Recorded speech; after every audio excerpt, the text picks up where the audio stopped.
Good morning. கர்த்தர் நல்லவர், அவர் கிருபை என்றும் உள்ளது. உங்கள் அன்பு சகோதரன் காட்வின் மோசஸ் ரேமா எழுப்புதல் ஊழியத்தின் சார்பில் அன்போடு உங்களை வாழ்த்தி ஆசீர்வதிக்கிறேன்.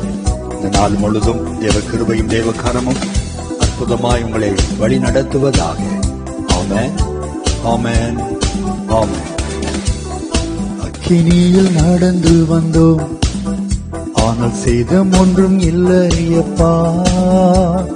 தண்ணீரை கடந்து வந்தோம், நாங்கள் மூழ்கி போகவில்லையப்பா.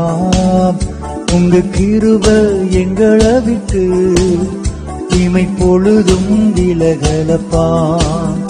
உங்க கிருபை எங்களை விட்டு இமை பொழுதும் விலகலப்பா. எங்கள் தேவான் நீர், எங்கள் ராஜா நீர், நாங்கள் போற்றிடும் எங்கள்